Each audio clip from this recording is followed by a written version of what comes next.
النساء بلبنان صار لهم سنين عم بيناضلوا على الخطوط الأمامية، بالبيوت، بأماكن العمل، وبالشارع ضد نظام أبوي بيمارس عنف ممنهج ومستمر. فوستينا تاي مرة كان حلمها تفوت على الجامعة، وقت بيا ما قدر يدفع قسط الجامعة باعت نودلز بأكرا غانا لتطلع حق قسطها. كانت تعرف إنه حياة الغانيات صعبة بلبنان، بس كانت مصرة تفوت على الجامعة. وصلت على بيت كفيلة بلبنان بأيار 2019 بمعاش $200 بالشهر. I'm very, very weak. I feel so weak. It's paining me so much. Please. بعد سنة التقت فوستينا مقتولة بباركينج تحت البيت. كان عمرها 23 سنة. فوستينا برهنت للبنانية أولاً والعالم تانياً شو يلي عن جد عم بيصير بالنساء المهاجرات يلي مجبورين يعيشوا مع كفيلهم بنظام كفالة أبوي عنصري.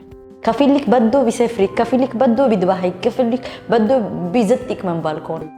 Being recruited and going to work in Lebanon as housekeepers, and they are getting kept as slaves. Do not go to Lebanon. Do not go. No food, no house, no money to go to our country. مع اشتداد الانهيار بال2020 تخلوا كتار من الكفلاء عن العاملات المنزليات، وصاروا النساء بلا مأوى والجرايم ضدهم ما وقفت.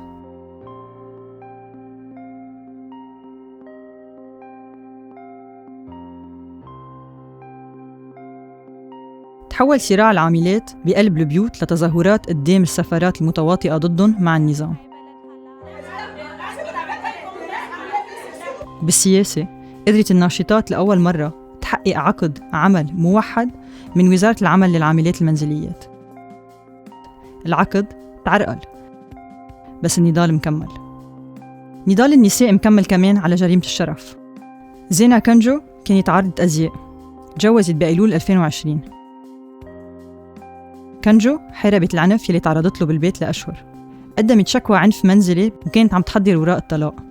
شكوى ما تحركت، وبأول شباط 2021 زوجها لزينة قتلها، خنقها وماتت، واعترف بالموضوع علناً، وفتحت وسائل إعلام الهوى للمجرم مثل العادة يحط الحق على الضحية. عبارة جريمة شرف مع إنها بطلت قانونية بعدها بتستعمل لتبرير قتل النساء، مثل ما صار بجريمة بعقلين بال2020. زاد التبليغ عن قضايا العنف الأسري مع الإكفاء العام والأزمة. تلقت منظمة كفا 938 شكوى بأيار 2020 بس، 4 مرات عدد شكاوى أذار 2020. وبعده مكمل النضال لتحقيق العدالة ولحماية النساء بقوانين أشد ضد العنف الأسري. النساء على الخطوط الأمامية بالمستشفيات. وقت طلع انفجار المرفأ ب4 آب ودمر 3 مستشفيات، العالم كله شاف صورة الممرضة باميلا يلي حميت 3 أطفال رضع رغم الفاجعة. بمستشفى مارجريس إيمانويل عم تتحضر تتولد وقت طلع الانفجار. ولد ابنها جورج على ضوء تليفونات الممرضات. قبل الانفجار كان في الكورونا والانهيار. كانت زينب حيدر تشتغل بمستشفى الزهراء ببيروت وتوفت عمرها 47 سنة. كانت أول ممرضة بلبنان بتموت بمرض الكورونا. النساء بشكله القسم الأكبر من طاقم التمريض. بوجه الوباء وبوجه الانفجار وبوجه الهجرة الاقتصادية، اليوم نقابة ممرضات وممرضين لبنان عم بيطالبوا بالأبده يندفع لهم معاشاتهم. مرضاتنا وممرضينا بعدهم عم بيشتغلوا بمعاش مخصوم. إذا من ضمن الأشياء بدنا ندعمهم يقعدوا حد المستشفيات، لا في مشكلة كتير كبيرة بده يروقوا علينا. كيف النظام الممرضات بسرقة اللقاحات من دربهم ليحمي نفسه.